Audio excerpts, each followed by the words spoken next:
आज की बैठकी में हमारे साथ हैं अमेजॉन इंडिया के मुखिया, नाम है समीर कुमार। आप ऑर्डर करते हो अमेजॉन से? बिल्कुल। रोजी कसम है, सही से बताना गुरु। क्या जाता है वो नहीं पता रहता है, लेकिन ये जरूर पता रहता है कि ऑर्डर हो रहा है। अभी इंटरव्यू रिलीज होने दीजिए, आपको पता चल जाएगा। कैसे मिली अमेजॉन में नौकरी? अरे भाई पूछिए मत। अब पूछ ही लिया तो बताइए। बताता हूँ। बातों बातों में ही उनका रेफरेंस चेक हो रहा था, बोला अरे आपको आना है क्या अमेजॉन? कहाँ मिलते हैं ये लोग? मेरे पास इतनी रेफरेंस चेक की कॉल आती है, किसी ने मुझसे नहीं पूछा आपको आना है क्या। अरे आपसे डर लगता होगा सर पूछने के लिए, आप इतनी बड़ी हस्ती हो ऑलरेडी।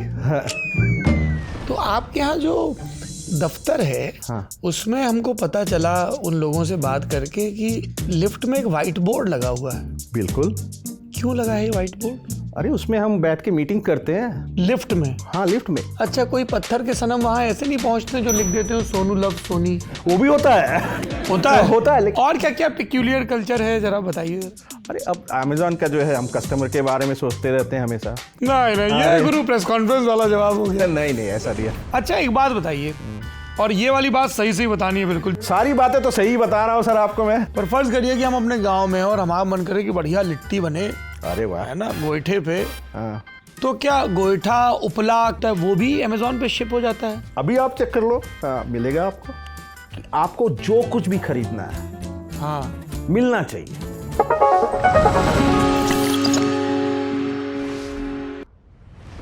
देवी और सज्जनों नमस्कार, ये ललन टॉप की बैठकी है। मेरा नाम सौरभ द्विवेदी है। हमें घर में किसी भी चीज़ की ज़रूरत होती है तो फुर्ती से कह दिया जाता है कि ऑर्डर कर लो। ऑर्डर करने के लिए जो दुनिया की सबसे बड़ी कंपनी हो गई है, उसका नाम है अमेजॉन इंडिया। आज की बैठकी में हमारे साथ हैं अमेजॉन इंडिया के मुखिया, नाम है समीर कुमार। हमको एक तो यही अच्छा लग रहा है कि भारत में कोई भारतीय है जो लंबरदारी कर रहा है, एकदम टॉप पे है। बहुत बहुत स्वागत है आपका। धन्यवाद सौरभ जी। भैया हमको सबसे पहले ये बताइए, मैं भैया इसलिए बोल रहा हूँ क्योंकि आप हमसे उम्र में बड़े भी हैं और अपने यहाँ वही हाँ कल्चर भी है। उच्चारण क्या है सही? अमेजॉन क्या है? अमेजॉन बोल सकते हो, लेकिन कुछ भी बोलो, अमेजॉन सब चलता है। हाँ, सब चलता है। हाँ, एज लॉन्ग एज आपके जहन में ये रहती है कि बात की कुछ ख़रीदना है तो अमेजॉन से ख़रीदना है, या अमेजॉन से ख़रीदना है, या अम्माजान से ख़रीदना है, सब ठीक है। अम्माजान भी बोल देता है कोई तो हमारे बोलता है अम्माजान से लेना है। हाँ। वाह सा। आप ऑर्डर करते हो अमेजॉन से? बिल्कुल। रोजी कसम है, सही से बताना गुरु। अब मेरे को क्या होता है ना कि मेरे पास जो कार्ड है, हमारे यहाँ जो अमेजॉन प्राइम कार्ड आता है ICICI का, वो मेरे नाम पे है। तो बीबी सारा सामान बास्केट में रखती है, फिर बोलती है OTP दो या ऑर्डर कर दो, तो मैं वो ऑर्डर करता हूँ। बस बटन दबाता हूँ या एक OTP उनके साथ शेयर करता हूँ। वाह। तो लेकिन बिल्कुल हाँ, ऑर्डर जाता है, हर दिन जाता है। कभी फ्रेश का ऑर्डर जाता है, कभी नाव का ऑर्डर जाता है, कभी नॉर्मल ऑर्डर जाता है। लेकिन क्या जाता है वो नहीं पता रहता है, लेकिन ये जरूर पता रहता है कि ऑर्डर हो रहा है। अभी इंटरव्यू रिलीज होने दीजिए, आपको पता चल जाएगा। हाँ, बाय द वे वो बैंक बैलेंस जब देखते हैं तो पता चलता है कि हाँ इस महीने काफ़ी खर्चा हुआ है अमेजॉन के ऊपर। हाँ, ये जो आप खलनायकीकरण कर रहे हैं ना भाभी जी का। हाँ। ठीक है, सॉरी मैम। वाह, डर का माहौल आ गया एकदम से। बिल्कुल। कहाँ के रहने वाले हैं आप? हम तो बॉर्न तो हुए थे, हम पैदा हुए थे चतरा बिहार में, अब तो झारखंड हो गया है। पले बड़े क्योंकि पापा रेलवेज में थे। चतरा पलामू ये वाला जो? हाँ, बिल्कुल। अरे वाह, पलामू में मेरी नानी का घर है, डाल्टनगंज में। वाह। पलामू में। और फिर चतरा में पैदा हुआ मैं, दादा का घर चतरा में है, लेकिन पापा रेलवेज में काम करते थे। तो हम पले बड़े ईस्टर्न साइड इंडिया में, कटिहार, किशनगंज, और फिर उसे लेते लेते फिर 5वीं कक्षा में जब पहुंचा तो हम गुवाहाटी पहुंच गए। उससे ज़्यादा उधर तो जा नहीं सकते थे, रेलवे लाइन बनी नहीं थी तब तक। तो गुवाहाटी में 5वीं से 12वीं तक वहाँ किया। तो आप असमिया भाषा बोल लेते हैं? बहुत कम, पहले तो थोड़ा बहुत बोल भी लेता था, अब तो हाँ थोड़ा बहुत बोल लेता। अहोम थोड़ा बहुत बंगाली से मिलता जुलता है, लेकिन हाँ काफ़ी आसाम में काफ़ी दिन रहे। लेकिन रेलवे कॉलोनी में रहते थे तो वहाँ तो हिंदी अंग्रेजी चलती थी ज़्यादा। तो बढ़िया। तो कैसे मिली अमेजॉन में नौकरी? अरे भाई पूछिए मत। अब पूछ ही लिया तो बताइए। बताता हूँ। एक्चुअली मैं जब अमेरिका गया तो पहले 2 साल मैंने एक पढ़ाई की। उसके बाद 2 साल मैंने काम किया, एक कंपनी, छोटी सी कंपनी थी सियाटल के पास ही, टेलीकॉम कंपनी थी। तो वहाँ मेरे जो मेंटर होते थे जिनसे मैंने सब कुछ सीखा वो अप्लाई कर, उसके बाद 2 साल में काम करके वहाँ सियाटल के पास वॉल स्ट्रीट पे चला गया, न्यूयॉर्क, क्योंकि वहाँ काफ़ी पैसा बन रहा था। ईयर 2000 का समय था, तो आईटी कंसल्टिंग में था। तो वॉल स्ट्रीट पे हर 2 महीने पे किसी कोड को फिक्स करो, ठीक करो, तो उसमें पैसे बन रहे थे, तो हम भी उसमें लग गए थे। 2 साल वहाँ काम कर रहे थे, तो फिर अचानक फ़ोन आया एक रिक्रूटर का, बोलते हैं सर ये जो बंदे हैं ये अप्लाई कर रहे हैं अमेज़ॉन में, क्या आप इसके बारे में रेफरेंस चेक करना है, बता सकते हो कैसा है। बातों बातों में ही उनका रेफरेंस चेक हो रहा था। बोला अरे आपको आना है क्या अमेज़ॉन? मैं बोला चलो देख लेते हैं, सियाटल आने की तो इच्छा थी मेरे को, तो अप्लाई कर दिया हमने। अब 26 साल बाद वहीं पे हैं। कहाँ मिलते हैं ये लोग? मेरे पास इतनी रेफरेंस चेक की कॉल आती है, किसी ने मुझसे नहीं पूछा आपको आना है क्या। अरे आपसे डर लगता होगा सर पूछने के लिए, आप इतनी बड़ी हस्ती हो ऑलरेडी। ये बताइए कि एक हमको पता चला है कि आप लोगों का सियाटल में दफ्तर है। हाँ, सियाटल में हमारा हेडक्वार्टर्स है। हाँ, और हमने सुना है वहाँ हचक के हिंदुस्तानी भरे पड़े हैं, सही बात है? काफ़ी हैं। अब जब बड़ी बड़ी कंपनियां हैं, माइक्रोसॉफ्ट है, बोइंग है, स्टारबक्स है, कॉस्को है, अमेज़ॉन है, तो सारी कंपनियां हैं तो काफ़ी, और हिंदुस्तानी तो जहाँ भी जाते हैं अच्छा ही करते हैं, तो काफ़ी टैलेंट भरा पड़ा है। बढ़िया। तो आपके यहाँ जो दफ्तर है, हाँ, उसमें हमको पता चला उन लोगों से बात करके कि लिफ्ट में एक वाइट बोर्ड लगा हुआ है। बिल्कुल। क्यों लगा है ये वाइट बोर्ड? अरे उसमें हम बैठ के मीटिंग करते हैं। लिफ्ट में? हाँ, लिफ्ट में। ये बहुत पहले की बात है, 1999 की बात है। ईश्वर से डरो गुरु, कितना काम करोगे। हाँ। नहीं, ये इसका स्टोरी तो सुनिए आप। हाँ। तो 99 में जब तो हमारी जो अमेज़ॉन बहुत छोटी होती थी, तो हमारा जो दफ्तर था वो सियाटल में एक मतलब स्ट्रीट पे था, जहाँ पे छोटी सी बिल्डिंग है, वो 3 स्टोरी की बिल्डिंग थी। उसमें लिफ्ट जो ऊपर से नीचे आने में उसको 5 मिनट लग जाते थे, और आप बैठे हुए हो, लिफ्ट का बटन दबा के 2 मिनट बाद लिफ्ट बंद होगी, फिर ऊपर जाएगा। तो किसी को आइडिया आया, वहाँ उस टाइम हम स्टार्टअप मोड में थे, क्यों नहीं एक वाइट बोर्ड लगा देते हैं वहाँ, थोड़े बहुत बातें वहीं लिफ्ट में ही हो जाएंगी। तो उन्होंने वाइट बोर्ड लगा दिया। उसके बाद लोगों ने वाइट बोर्ड पे लिखना शुरू कर दिया, कुछ कोई कमेंट मारा, क्योंकि जब लिफ्ट में वेट कर रहे हैं तो कुछ लोग गुड मॉर्निंग लिख देते थे, कुछ लोग बोल देते थे आज स्टॉक प्राइस नीचे गिर गया है। तो वो सब बातें होते होते वो एक ट्रेडिशन बन गया अमेज़ॉन का। तो हमारा जो पिक्यूलियर कल्चर जो बुलाते हैं ना, वो वाइट बोर्ड भी पार्ट है उसका। Peculiar culture. हाँ। अच्छा, कोई पत्थर के सनम वहाँ ऐसे नहीं पहुँचते जो लिख देते हो सोनू लव सोनी? वो भी होता है। होता है, लेकिन उसको आजकल उसके लिए अब थोड़ा बड़ी कंपनी हुई तो बोलते हैं वैसा मत लिखा करो, तो हो जाता है। उसके नीचे फिर कोई उसको +1 भी कर देता है। जो सोनू लव सोनी, हाँ, +1 नीचे, +1 भी आ जाता है। बेंचिंग चल रही है यहाँ। तो बताइए इसका और क्या क्या पिक्यूलियर कल्चर है, जरा बताइए जरा। अरे अब अमेज़ॉन का जो है, हम कस्टमर के बारे में सोचते रहते हैं हमेशा, तो वो भी पिक्यूलियर ही है एक तरह से। नहीं, ये गुरु प्रेस कॉन्फ्रेंस वाला जवाब हो गया। नहीं ऐसा तो चूंकि आप ऐसी प्रोफेशन में हैं जिसमें कस्टमर के बारे में सोचेंगे, हम आएंगे उस पर भी। हाँ। लेकिन थोड़ा ये रोचक लग रहा है, जैसे एक वाइट बोर्ड हो गया, और एक हमने सुना है आपके दफ्तर में एक हैट रखा रहता है।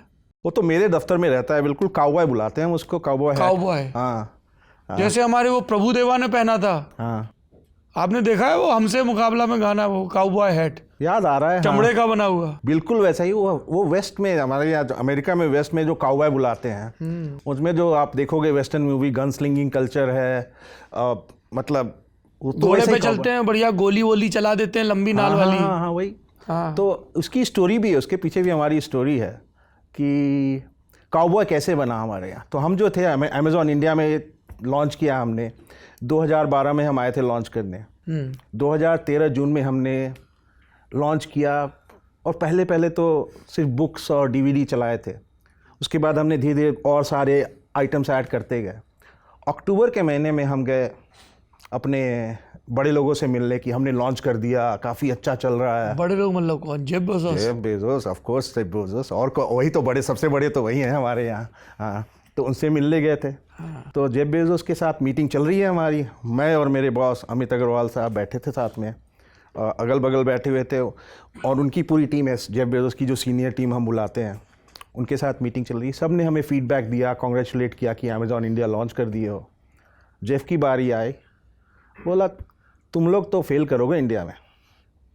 हम लोग शॉक, क्या हो रहा है। उन्होंने बोला मेरे को देश में, इंडिया में कंप्यूटर साइंटिस्ट नहीं चाहिए, काउबॉयज़ चाहिए। क्यों? उन्होंने बोला देखो तुमने सारे डॉक्यूमेंट में लिख रखा है हम पायलट कर रहे हैं, हम टेस्ट कर रहे हैं, हम ये कर रहे हैं। उन्होंने बोला तुम सोच रहे हो 2013 वाले अमेज़ॉन की तरह, हम बड़े हो गए हैं, हम ऐसा धीरे धीरे काम कर सकते हैं। तुमको 1997 वाले अमेज़ॉन की तरह सोचना चाहिए। तुम लोगों को ऐसे काम करना है कि डरो मत, जाके जल्दी जल्दी काम करो, और कुछ ख़राब भी होंगे उसमें, फेलियर से घबराओ मत, जाके बनाओ अमेज़ॉन में इंडिया की तरह वाले। उसमें हम मुझे को कंप्यूटर साइंस जो बैठ के एनालिसिस करें वो नहीं चाहिए, मेरे को वाइल्ड वेस्ट वाले काउबॉयज़ चाहिए। तो फिर हमने वापस आके हमने वो कल्चर बनाया कि काउबॉय हैट, काउबॉयज़ है हमने अपने जो मेलिंग एलियस होता है ना इंडिया टीम का, उसको भी काउबॉयज़ रख दिया ना। और कोई भी मेरे पास आता था बोलने कि सर आज ये प्रोजेक्ट करना है, ऐसे करना है, बोलेंगे इसमें जो सियाटल वाली टीम है बोल रही बहुत टाइम लगेगा, इसमें हमको ये टेस्ट करना है, ये करना है। मैं अपना वो काउबॉय हैट उतार के उनको दे देता था, बोला तू मेरा काउबॉय बन जा अगले 2 हफ्ते के लिए, और करके दिखाए काम। इनवेरिएबली वो वापस आते थे, बोलते थे सर हो गया ये काम। तो तब से हमारा ये काउबॉय कल्चर ही चल रहा है, और इंडिया में हमने 2013 से जो बनाया वो काउबॉयज़ के साथ ही बनाया है। हेडक्वार्टर वालों तोड़ मिल गया है। बिल्कुल मिल गया है। अच्छा एक बात बताइए कि जैसे हमने पढ़ा था कहीं कि जब आप लोग चीन गए थे, हाँ, चाइना, हाँ, तो वहाँ पे उनका एक अमेज़ॉन है जिसको अली बाबा बोलते हैं, हाँ, है ना। तो आप लोगों को वहाँ बड़ी दिक्कत आई थी, तो इंडिया मार्केट को लेके भी बहुत लोगों ने बोला था कि अरे यार ये इंडिया चाइना मार्केट के लिए नहीं है। ऐसा था आप लोग सामने चैलेंज? हाँ, चाइना में हमारे काफ़ी चैलेंजेस तो आए थे, और चाइना अभी देखो हमारा उतना बड़ा बिज़नेस नहीं, हमारा चाइना के अंडर काफ़ी बड़ा बिज़नेस, हमारे काफ़ी सेलर्स जो हैं जो पूरी दुनिया में भेजते हैं चाइना बेस्ड है, लेकिन चाइना के अंदर ही जो हमारा बिज़नेस है वो उतना बड़ा नहीं हो पाया। उसकी काफ़ी सीख मिली थी हमको जब हम पूरे बाकी दुनिया में जब हमने एक्सपैंड किया, और इंडिया में भी वो सीख लेके मैं आया था। क्या सीख? सबसे बड़ी सीख है कि हमको लोकलाइज करना चाहिए। जैसे हमने बोला ना काउबॉय बनाना, वो एक बड़ी सीख थी कि हमको सियाटल वाले जो लोग हैं वो नहीं बताएंगे कि देश कैसे चलना है, हमको देश चलाना है इंडिया के हिसाब से। वो सारी जो हमारा जो मेन जो 3 चीज़ें जो हैं, जो हमारे पास सबसे बड़ा सिलेक्शन होना चाहिए, जितने प्रोडक्ट आप कैरी करो उसको बढ़ाते रहो, दाम जो है सबसे कम होना चाहिए, वैल्यू प्रोवाइड करो कस्टमर को, और जो स्पीड जो गति है आपकी वो फास्ट होनी चाहिए, जितनी जल्दी डिलीवर कर सकते हो। वो पूरी दुनिया में काम करता है, सारे जितने भी ग्राहक हैं आपके कस्टमर्स हैं सबको चाहिए वही। लेकिन उसके साथ साथ इंडिया में जो है, जैसे हमको कैश ऑन डिलीवरी करना पड़ा, जैसे हमको बहुत सारे प्रोडक्ट को लोकलाइज करना पड़ा, वो सब हमने मिलके किया। उदाहरण समझाइए हमको, ऐसे थोड़ा कम समझ में आता। एक उदाहरण लीजिए, जैसे है कि हमारे जो सेलर्स यहाँ हैं, जब शुरू में हम आए थे, अमेरिका में क्या है, यूपीएस है, फेडेक्स है, बड़ी बड़ी ट्रांसपोर्टेशन कंपनियाँ थी, मास्टर कार्ड है, वीज़ा है, उसके बाद आप क्रेडिट कार्ड ट्रांसफर। इंडिया में ना क्रेडिट कार्ड चलता था उस समय उतना ज़्यादा, ना ही इतनी अच्छी ट्रांसपोर्टेशन फैसिलिटी, तो हमको सारे बनाने पड़े। तो हमने अपनी ट्रांसपोर्टेशन सर्विसेज बनाए। उसके साथ साथ हमने देखा कि इंडिया में तो बड़े छोटे छोटे सारे दुकानें हैं, वो जो हैं वो अपने आप जाके पूछे भैया ये कहाँ रहते हो आप, दुकान वाले को अच्छा ये तो वो साइड वाली गली में रहते हैं। एड्रेस का भी प्रॉब्लम होता था, उनके पास वो प्रॉब्लम नहीं, वो अपने लोकल को जानते हैं। तो हमने बोला क्यों ना इन दुकानों को यूज़ करो, इनको डिलीवर कर दो, इनको थोड़े और पैसे दे दो, इनका भी बिजनेस बढ़ जाएगा, और ये जो है अच्छे से डिलीवर करते हैं। आज देखो 30,000 वैसे दुकान हमारे लिए डिलीवर कर रहे हैं पूरे इंडिया भर में, और इनको हम इस प्रोग्राम को हम बुलाते आई हैव स्पेस, अंग्रेजी नाम दिया है, लेकिन इसका मतलब ये कि ये जो दुकानें हैं उन पर जगह है थोड़ी सी, उनको पता है अपने लोकल में क्या है।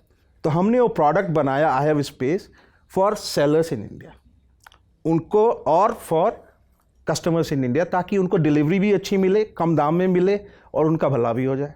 ये एक प्रोडक्ट है। दूसरा प्रोडक्ट है कि सेलर्स जो है उनके पास फैसिलिटी नहीं थी कि उसको फेडेक्स और यूपीएस, तो हम उनके साथ जाके पिकअप करना शुरू किए। फिर हमने बोला अरे आपके पास जगह है, आप अपना इन्वेंटरी हमारे को नहीं बेचना चाहते हो, क्यों ना हम अपना जो वेयर हाउस का सिस्टम है आपको दे दें। तो हमने एक प्रोडक्ट बनाया सेलर फ्लेक्स। वो यहाँ चलता है। तो सेलर फ्लेक्स में क्या होता है, सेलर को पास सारी फैसिलिटीज़ है, जो जैसे वो जो पिकिंग करना है, प्रोडक्ट को पैक करना है और जो बेचना भेजना है कस्टमर को, अपने घर से बैठ के कर सकते हैं। जैसे ये रूहानी है इस कैमरे के पीछे, तो ये बांसुरी बहुत अच्छी बजाना चाहते हैं, तो इनने बहुत तरह की पीलीभीत में अपने सब लोगों से संपर्क करके रूहानी बांसुरी, हाँ भाई ठीक है, बांसुरी ठीक है, बांसुरी ठीक है, तबला, रूहानी तबला, तबला, अरे हाँ रूहानी तबला, या अमरोहा में ढोलक बहुत बढ़िया बनती है, ढोल, रूहानी ढोल। थोड़ा उसमें बड़ी प्रोडक्ट है, उसको शिपिंग करने में थोड़ी प्रॉब्लम आएगी, लेकिन ठीक है, करेंगे। ढोल कर सकते हैं, हाँ कर सकते हैं, ढोलक पे सेटल होते हैं गाइस। हाँ बिल्कुल। हाँ हमारे यूपी के अमरोहा में ढोलक बहुत बढ़िया बनती है, वोकल फॉर लोकल।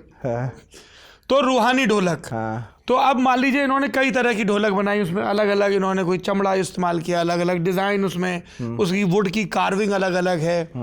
तो अब इनको बताना पड़ेगा कि साहब ये 4 तरह की ढोलक और सब 10-10, 20-20 हैं हमारे पास, ताकि आपके यहाँ जब बिकती रहे तो आपको स्टॉक दिखता रहे। हाँ, और हर ढोलक अगर डिफरेंट प्रोडक्ट है, वो एक तो आप उसको अलग अलग बना सकते हो कि हर प्रोडक्ट का एक पेज हो सकता है, या फिर आप बोलते हैं ये सब ढोलक ही है और उसमें वेरिएशन है, इसमें कलर डिफरेंट है, इसमें डिज़ाइन है, उसके आप बना के उस लिस्टिंग बना दोगे और हर का एक यूनिक, जिसको SKU बुलाते हैं, हम उसको एसिन बनाते हैं, वो हो जाएगी। और उसके बाद जब ऑर्डर आएगा, अगर हमारे इन्वेंटरी के साथ आप हर लिस्टिंग को आप हमारे सिस्टम में डाल दोगे और हम उसको फिर ट्रैक करते रहेंगे। और उसमें हम वो जो, अगर आप हमारी इन्वेंटरी मैनेजमेंट भी यूज़ करते हो तो उसमें आपका सारा काम आसान हो जाता है। सिर्फ आपको उसका प्रोडक्ट का पिक्चर लेना है, उसकी लिस्टिंग क्रिएट करनी है और उसको फिर लोड कर देना है हमारे ऐप्स। नहीं लेकिन बड़े भाई आप ये सब बता रहे हो, सुनने में बड़ा अच्छा लग रहा है, तो बड़ा अंग्रेजी भी लग रहा है। अच्छा, अब मान लीजिए कि ये हमारे साथी हैं अक्षय, ठीक है, अक्षय ने तय किया कि भारत माता ग्राम्य वासिनी, ठीक है, आप चतरा से हैं, मैं उरई से हूँ, अक्षय अमरावती से हैं, और फर्ज करिए कि इन्होंने एक वहाँ पे महिलाओं का और पुरुषों का स्वयं सहायता समूह बनाया और इन्होंने कहा कि हम हैंडमेड बांस की खपच्चियों से पंखे बनाएंगे और तमाम चीज़ें बनाएंगे। बिल्कुल ठीक है, लेकिन अब दिक्कत क्या है कि मेरी जो अमरावती की बहनें हैं वो मराठी बोलेंगी, मेरी जो उरई की बहनें हैं वो बुंदेली बोलेंगी, जो चतरा में बहनें हैं वो वहाँ की भाषा, वो कौन सी भाषा चलती है वहाँ पे? अरे भोजपुरी चलती है, भोजपुरी का विस्तार है वहाँ तक। अब ये सब बड़ा अंग्रेजी और वो सब साउंड कर रहा है, तो ये वो कैसे ये मेल होगा? उनको फिर क्या एक अंग्रेजीदा आदमी चाहिए अपनी टीम में जो ये सब चीज़ें फिक्स कर सके, या लोकल भाषा और ये सब आपके उपलब्धता रहती है कि थोड़ा गाइड कर दें उनको? गाइड तो सेलर असिस्टेंट बिल्कुल मिलता है, गाइड भी कर देंगे उनको। और फिर उनकी जो कॉल सेंटर होता है? हाँ कॉल सेंटर होता है, सेलर जिसको हम सेलर सपोर्ट बुलाते हैं। अच्छा, सेलर सपोर्ट आपको हेल्प करेगी आपकी लिस्टिंग क्रिएट करने में। थोड़ी भाषा में हमारे को भी लाइक अगर भोजपुरी है तो वो तो शायद नहीं अवेलेबल होगा, लेकिन हाँ हिंदी, अंग्रेजी और मराठी हुआ या साउथ इंडियन लैंग्वेज, भारतीय भाषाएं, वो सब सारी भाषा आ सकती है। और अब तो टेक्नोलॉजी भी इतना एडवांस हो रहा है कि भाषा की प्रॉब्लम तो धीरे धीरे ख़त्म ही हो जाएगी, क्योंकि आप कुछ बोल रहे हो हम उसको खुद ही ट्रांसलेट कर देंगे, काफ़ी एडवांस हो रहा है उसमें। और हो सकता है भोजपुरी को मान्यता भी मिल जाएगी आधिकारिक भाषा के तौर पर, मिलनी चाहिए। हाँ बिल्कुल, कितनी मतलब प्यारी भाषा है। कभी सीखा नहीं मैंने, लेकिन थोड़ी देर जब दादी और पापा बात करते थे बड़ा अच्छा लगता था। क्या बात जी। अच्छा एक बात बताइए, और ये वाली बात सही से बतानी है बिल्कुल। जब मैं सही से बता रहा हूँ मेरा अतिरिक्त तो जोर है, सारी बातें तो सही बता रहा हूँ सर आपको मैं। हाँ ये बात भी सही है। आपको ऐसे सर्फिंग करते हुए कभी कोई बड़े अजीबोगरीब से प्रोडक्ट दिखे अमेजोन पे? जैसे हमको एक बार वो दिखा था, मतलब हमने उसका स्क्रीनशॉट ही देखा था, जैसे अब मौसम आ गया है सर्दी का और हम उन दुर्भाग्यशाली लोगों में से हैं जो दिल्ली की खराब AQI में रह रहे हैं। दिल्ली में रहना सौभाग्य की बात है, बढ़िया शहर है, पर AQI की ऐसी तैसी हो रखी है। पर फर्ज करिए कि हम अपने गांव में और हमारा मन करे कि बढ़िया लिट्टी बने, अरे वाह, है ना, गोईठे पे। तो क्या गोईठा, उपला, कंडा, अलग अलग जगह अलग अलग नाम होता है, वो भी अमेजोन पे शिप हो जाता है? बिल्कुल मिलता है, अभी आप चेक कर लो, मिलेगा आपको, बिल्कुल मिलेगा। हम जो हैं शुरू से हमारी ये फिलॉसफी रही है कि आपको जो कुछ भी खरीदना है हाँ मिलना चाहिए।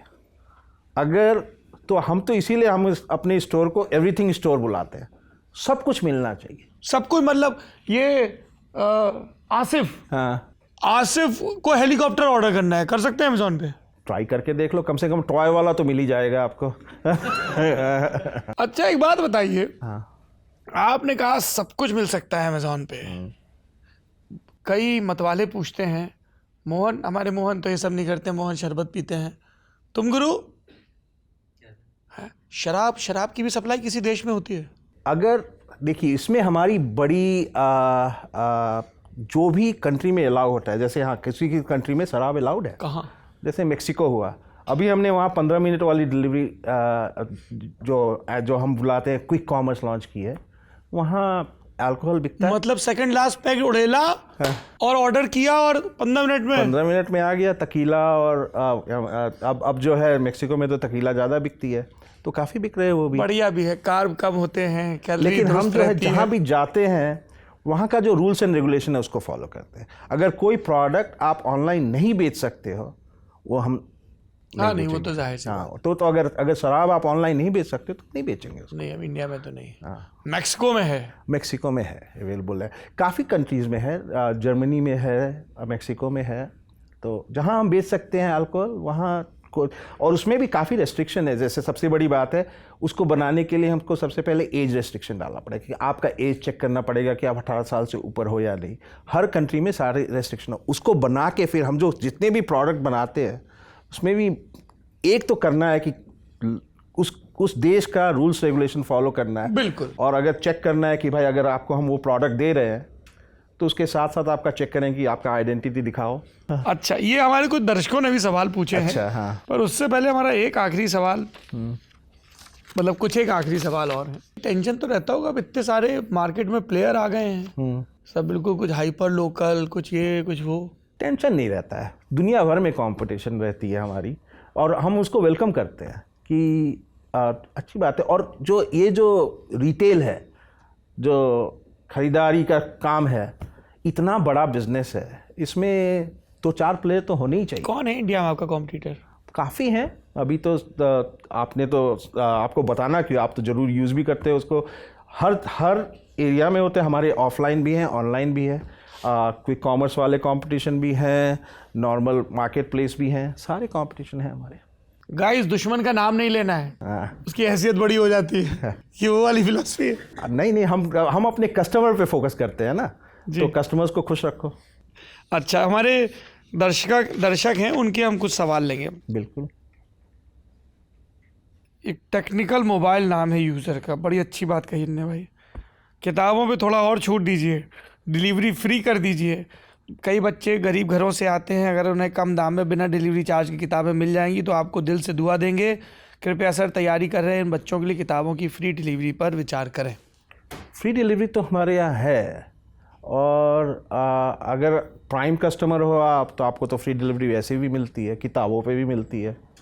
और अगर आप प्राइम कस्टमर नहीं हो तो हमारे यहाँ जिसको बोलते हैं ना, फ्री शिपिंग का थ्रेशोल्ड होता है। 499 रुपये का ऑर्डर करो तो आपको फ्री शिपिंग मिलती है। ज़्यादा किताबें कर लो या कुछ थोड़ी ज़्यादा कर लो, फिर उनके लिए भी हम देखते हैं कि प्रमोशन तो रहती है थोड़ी बहुत। जैसे अगर पहला ऑर्डर है उनका तो उसमें थोड़ा छूट मिलता है, लेकिन हाँ ज़रूर देखेंगे। और किताबें तो काफ़ी हैं हमारे पास और अच्छी बात है, देखेंगे। लेकिन हाँ, फ्री डिलीवरी अवेलेबल है।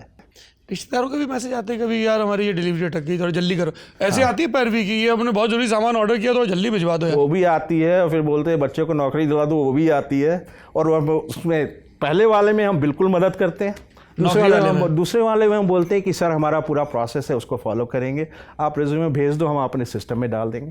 तो उसके आगे हम कुछ नहीं करते। तो हमारा जो प्रोसेस है काफ़ी उस पर फोकस हम करते हैं। एज ए कंपनी जब हम स्केल करना है तो ऐसे ही करते हैं।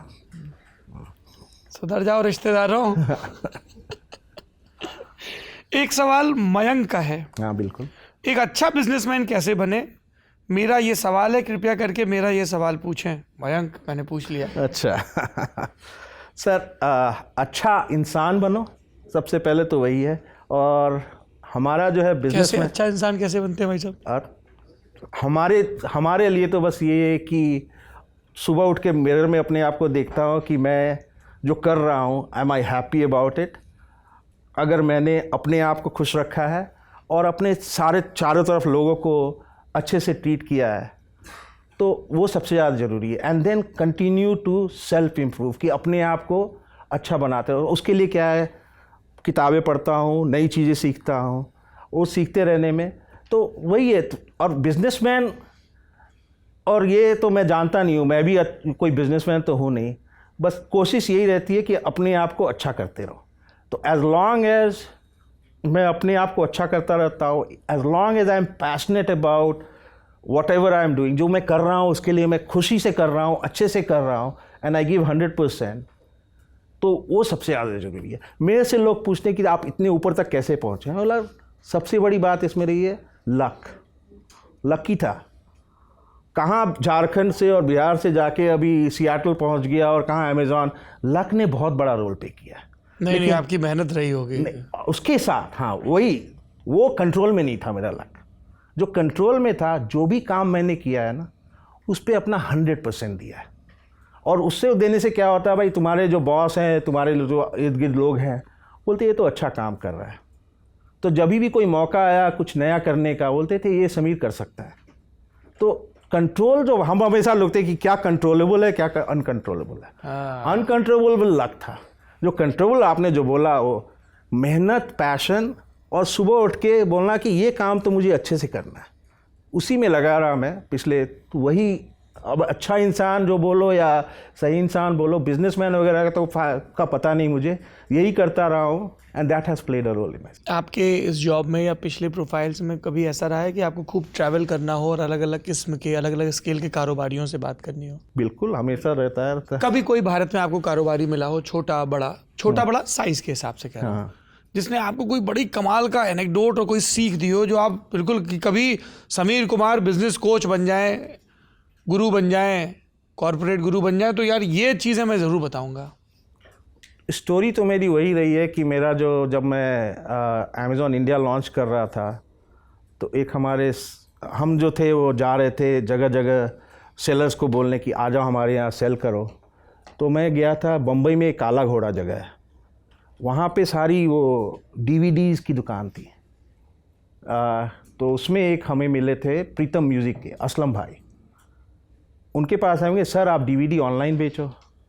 बोलते क्या कर रहे हो सर, DVD तो बिज़नेस है वो ख़त्म हो रही है इंडिया में, लोग जो है पायरेसी में है, ऑनलाइन जा रहे हैं। मैं बोला फिर भी ठीक है, देख लो आप। और उनको पता था, जैसे इधर उधर देखो तो उनके स्टोर में ये DVD कहाँ, उनको पता रहता था कि यहाँ पे ये रखी हुई है। बोला इसको आप कैटलॉग कर लो, डाल दो। उन्होंने बोला ठीक है चलो कोशिश करते हैं। तो उन्होंने फिर अगले हफ्ते जब हमारी टीम गई उनके पास, उन्होंने स्कैनर लगा रखा था, सारा कैटलॉग। वो हमारे लॉन्च सेलर थे प्रीतम म्यूज़िक, अभी भी बेचते हैं DVDs और काफ़ी सामान। उन्होंने लिस्ट किया और अमेज़ॉन जब शुरू हुआ उसके 6 महीने बाद मुझे मिले थे। और उन्होंने मेरे को आके, वो जो एक मूवी थी चलती का नाम गाड़ी, उनको मैंने कभी बता दिया था कि मेरी बचपन में सबसे, जितनी मूवी मैंने घिस गई थी वो VCR में हमारी वो मूवी, वो सारी सीन, वो जो मधुबाला की जो सीन है वो मुझे अभी भी याद है। दिल ही दिल में जली जाती है। बिल्कुल, हाँ वही, बिल्कुल वही, एक लड़की भीगी भागी सीन वाली जो सीन थी वो मुझे, तो मैं मेरे को बच्चों को दिखाना है ऐसी मूवी। उनको याद था, वो लेके आया। पहले मुझे उन्होंने गले लगाया, मुझे बोला कि सर मेरा बिज़नेस 3 टाइम बढ़ गया है, आप और कुछ बताओ मैं क्या करूं। और फिर उन्होंने वो मूवी की मेरे को DVD दी और बोले और क्या बिज़नेस कर सकता हूं मैं। लेकिन मेरे को यही याद था उसमें मेरी सीख कि उनको याद था कि मेरे को चलती का नाम गाड़ी, और देश में जो बिज़नेस होता है वो दिल से भी होता है।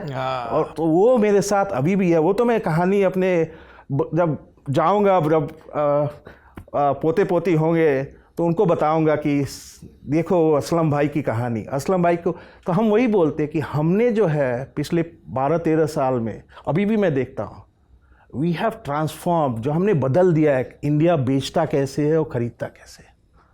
और ये छोटे छोटे जो सेलर्स हैं, इनकी लाइफ को जो हमने इम्पैक्ट किया वो मेरे साथ रहती है हमेशा। और ये जो कहानी है मेरे साथ हमेशा रहती है इस सेलर की कि असलम भाई मेरे पास रहते हैं सर, तुम ही कहो ये कोई बात है या हाँ। उसमें सारे गाने अच्छे थे। वो स्टार्ट ही होती है वो धक्का मार रहे हैं गाड़ी को तीनों भाई, और तीनों अशोक कुमार, किशोर कुमार, अनूप, तीनों, क्या है वो कहानी। और इतनी अच्छी मूवी है वो। इन्होंने फिर बाद में एक और फिल्म बनाने की कोशिश की थी जिसका नाम था बढ़ती का नाम दाढ़ी। हाँ वो तो, लेकिन वो तो इस गाने में चली है। नहीं। अच्छा चली नहीं, पर वो डमशराज में बहुत काम आती है। बिल्कुल सर, हाँ ऐसे करो बस हो गई। क्या किताबें पढ़ रहे हैं आप इन दिनों? इन दिनों तो मैं अभी तो मैं गोल्फ का शौकीन हूँ, तो गोल्फ की एक किताब है एवरी स्ट्रोक्स मैटर। तो उसमें काफ़ी दिखाते हैं, एक जो मार्क ब्रोडी बंदे हैं उन्होंने लिखी है वो किताब। उन्होंने वही एक सिस्टम इंट्रोड्यूस किया था गोल्फ में, उसको लेकर बताते हैं कि देखो सर, सिर्फ एक स्ट्रोक में, पटिंग में नहीं या ड्राइव में नहीं, पूरे गेम में फोकस करो। एंड जो कुछ एरिया है अप्रोच शॉट जो है काफ़ी एनालिटिकल वे, मैं भी थोड़ा डेटा वेटा का बंदा हूँ, तो एनालिटिकल वे में उन्होंने गोल्फ को एनालाइज किया है, तो it has help my golf game. दूसरी किताब जो अभी मैं पढ़ रहा हूँ इकागाई करके है, वो तो इट्स मोर अबाउट लाइक कि कैसे अपनी लाइफस्टाइल को चेंज करनी है, वो अभी पढ़ रहा हूँ। अभी मेरे इसमें भी पढ़ी हुई है, आधी पढ़ी है उसको, लेकिन आई लाइक इट, कैसे वो जापानीज स्टाइल जो कैसे वो मतलब एक तो है कि वो काफ़ी लंबा जीते हैं, लेकिन कैसे जीते हैं वो लाइफस्टाइल के साथ, वो इम्पोर्टेंट है। एक ये सवाल ऑडियंस से आया है, आजकल बड़ा हल्ला कटा रहता है एआई का, है ना। हम लोग, जैसे मैं कुछ मामलों में पुरातनपंथी हूँ, मैगज़ीन्स वगैरह भी बहुत पढ़ता हूँ, तो कई मैगज़ीन्स में कि एआई बच्चों की साइकोलॉजी पे कैसा असर डाल रहा है, जॉब्स मार्केट पे कैसा असर डाल रहा है। आप लोग एआई को कैसे देखते हैं अमेज़ॉन? तो सर अब तो जो है, अब पिछले एटलीस्ट एआई तो हम पिछले ऑलमोस्ट 18-19 साल से यूज़ कर रहे हैं। मशीन लर्निंग, आर्टिफिशियल इंटेलिजेंस काफ़ी हमारे हर सिस्टम में रहती थी, लेकिन पिछले 3-4 साल में जो जनरेटिव एआई आई है टेक्नोलॉजी, लार्ज लैंग्वेज मॉडल्स के साथ, आपने ChatGPT यूज़ किया होगा, उसके आने के बाद काफ़ी कुछ बदलाव आएगा अब, क्योंकि और अभी भी चल रहा है ये जो टेक्नोलॉजी है, बहुत जल्दी जल्दी चेंज हो रही है।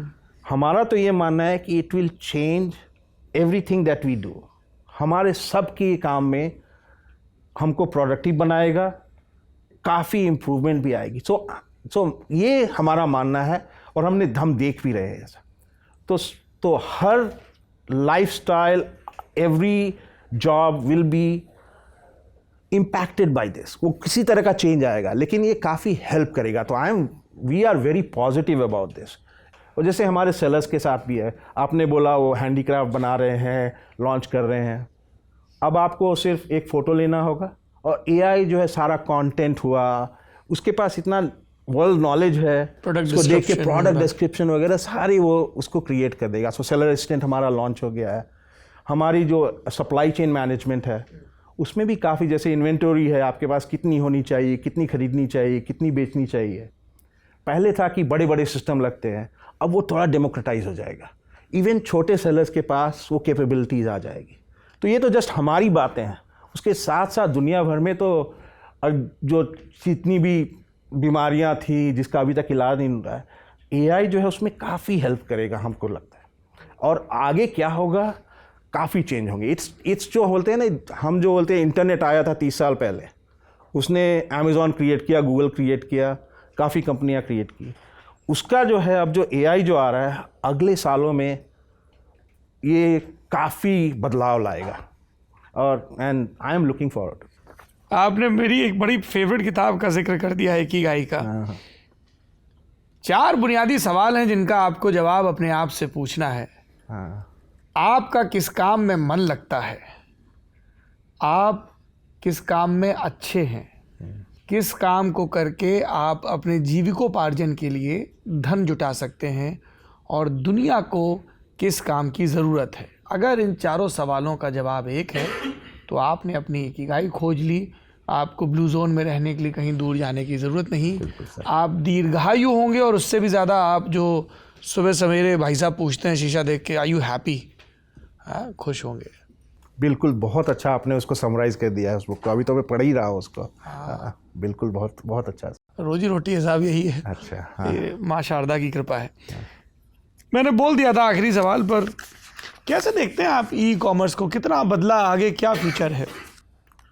सर देखिए सर, जो दुनिया में जो हमारे जेफ बेज़ोस सर ही बोलते थे कि कुछ चीज़ें जो हैं जो बदलती नहीं है ओवर टाइम, और उस पर आप बड़ा बिजनेस बना सकते हैं।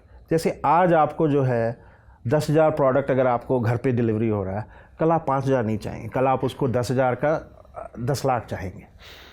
तो वो जो है कस्टमर जो है वो हमेशा ज़्यादा प्रोडक्ट चाहेंगे। अगर आप इस ग्लास के लिए 10 रुपये आज दे रहे हो, कल 20 रुपये देना नहीं चाहोगे आप, तो आप हमेशा बोलोगे उसका प्राइस कैसे कम होता रहे। तीसरी बात इसमें है कि अगर आज कुछ आपको 2 दिन में मिल रहा है, कल आपको 2 घंटे में चाहिए होगा, परसों आपको 15 मिनट में चाहिए होगा। तो हमेशा स्पीड बढ़ा। ये 3 चीज़ जो है ये ओवर टाइम बदलेगी नहीं। आपको ज़्यादा प्रोडक्ट चाहिए, आपको अच्छे प्राइजेस चाहिए, आपको डिलीवरी फास्टर चाहिए। और ये जो चीज़ें हैं, ये जब अगर इस पे आप अगर कुछ प्रोडक्ट बना रहे हो तो ई कॉमर्स इस पे बेस्ड है, तो इसमें काफ़ी स्केल है। वो दुनिया भर में अभी देखोगे आप जो रिटेल है, मार्केट प्लेस है, बिजनेस, ये पेनिट्रेशन इंडिया में भी काफ़ी कम है। इवन अमेरिका में अभी 15-20% के पास भी नहीं है। तो the size is really big and people जो है उनको ये तीनों चीज़ काफ़ी पसंद है। इतना बड़ा सिलेक्शन जो है, अगर आपको मिलियंस ऑफ प्रोडक्ट चाहिए, आप एक स्टोर में नहीं रख सकते हो। ई कॉमर्स ही डिलीवर कर पाएगा आपको। और जैसे जैसे हम उसकी स्पीड बढ़ाते रहेंगे, डिलीवरी बढ़ाते रहेंगे, उसका स्केल काफ़ी बढ़ेगा। तो हम तो काफ़ी बुलिश है इसके फ्यूचर में। अभी भी हम हमारा ये कहते हैं कि पहला दिन है, डे 1 है। अभी भी हमारा ये मानना है कि ई कॉमर्स के लिए अभी भी पहला ही दिन है, काफ़ी बड़ा होना है इसे, और हम तो उसी में लगे रहेंगे। अभी तो पार्टी शुरू हुई है। अभी तो पार्टी शुरू भी नहीं हुई है, अभी तो हम पार्टी में जाने की तैयारी कर रहे हैं। अब कुछ दर्शकों के सवालों की बारी है, ज़रा सुनते हैं क्या है क्वेरीज। हेलो सर, मेरा नाम वरुणा है। मेरा सवाल था आपसे कि अमेज़ॉन का लोकलाइजेशन भारत में, इंडिया में सबसे ज़्यादा है। अमेज़ॉन क्या कर रहा है ऐसा? हम अमेज़ॉन को इंडियन ब्रांड समझते हैं, परसेप्शन उसका वैसा ही है। अमेज़ॉन ने क्या करा है बैकएंड में? आप लोगों ने कैसे अपना सिस्टम ऐसे इतना बड़ा बनाया हुआ है कि हम आज अमेज़ॉन को एक इंडियन ब्रांड समझ रहे हैं? लोकलाइजेशन इतने ज़्यादा लेवल पे जो हो चुका है, अमेज़ॉन ने ये कैसे अचीव करा है over the years, sir? I think so thank you for, धन्यवाद उस सवाल के लिए। मेरा तो यही मानना है कि ये बैक एंड सिस्टम तो बनते रहते हैं। सबसे बड़ी बात जो हम करते हैं कि हमारे साथ हम कस्टमर पे फोकस करते हैं, आप पे फोकस करते हैं, आपको खुश रखना चाहते हैं। और वो अगर हम वो खुश रखेंगे ना, तो धीरे धीरे अपने आप ही हम इंडिया की अपनी दुकान बनते जाएंगे। तो सबसे बड़ी बात वही है कि अगर हमने जो आपको बोला कि आपको ये प्रोडक्ट चाहिए, आपको मिल जाता है वो प्रोडक्ट, और हम उस टाइम पे डिलीवर कर देते हैं, अच्छी वैल्यू देते हैं, और जब प्रॉब्लम आया उस प्रॉब्लम को सॉल्व कर देते हैं, आपको खुश रख सकते हैं, तो धीरे धीरे वही ऐड होता रहता है। ये जो है वो बूंद बूंद से सागर बनता है ना, उसमें हम काफ़ी बिलीव। तो पिछले 13 साल से हमारी यही कोशिश है। जैसे जैसे ई कॉमर्स बढ़ा है इंडिया में, हम उसके साथ जुड़े हुए हैं, अमेज़ॉन उनके साथ जुड़ा है, और हमारे कस्टमर्स जो हैं अगर हम उनको खुश रखेंगे ना, तो अपने आप ही अमेज़ॉन जो है वो अपनी दुकान बनती रहेगी। Thank you sir. Sir, Amazon ने अभी ये ऐलान करा है कि 2030 तक वह भारत में $35 मिलियन और निवेश करेगा, और बीते 15 सालों में अब तक आप लोग $40 मिलियन तक इन्वेस्ट कर चुके हैं। तो ये किस तरीके से, मतलब आप किन स्टेजेस पे इस चीज़ को प्लान कर रहे हैं, अगर आप ये शेयर करें। ये तो हमारी जो 40 बिलियन है 2010 से 2024 तक तो हमने लगाया है।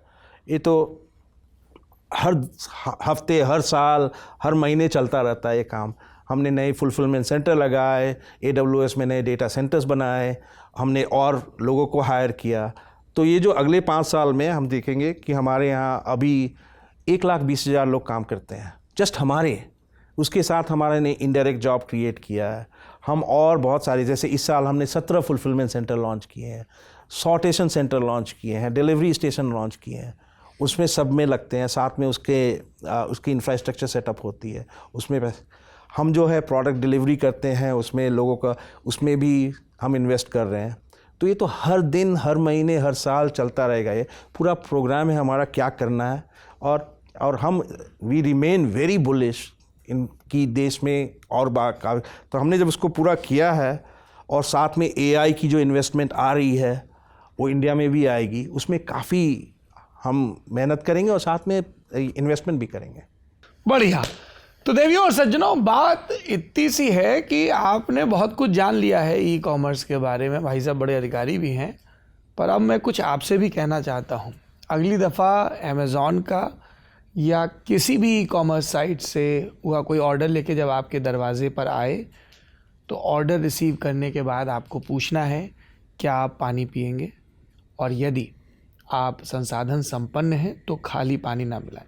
हो सकता है उनको पीना, हो सकता ना पीना, आपको नहीं पता वो कब से डिलीवरी कर रहे हैं, आपको नहीं पता उनका दिन कैसा जा रहा है।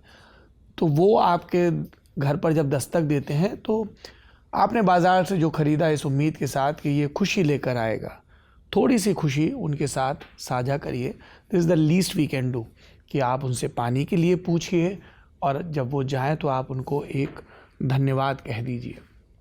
कृतज्ञता दुनिया को बचाने के लिए सबसे ज़्यादा ज़रूरी है। बाकी तो फिर बाज़ार है, बाज़ार में विक्रेता हैं, ख़रीदार हैं और दुनिया का कारोबार है, यूं ही कहे कोई बात है। आप देख रहे हैं ललन टॉप की बैठकी। सीखने का सिलसिला यूं ही चलता रहेगा। ज़िंदगी जिंदाबाद।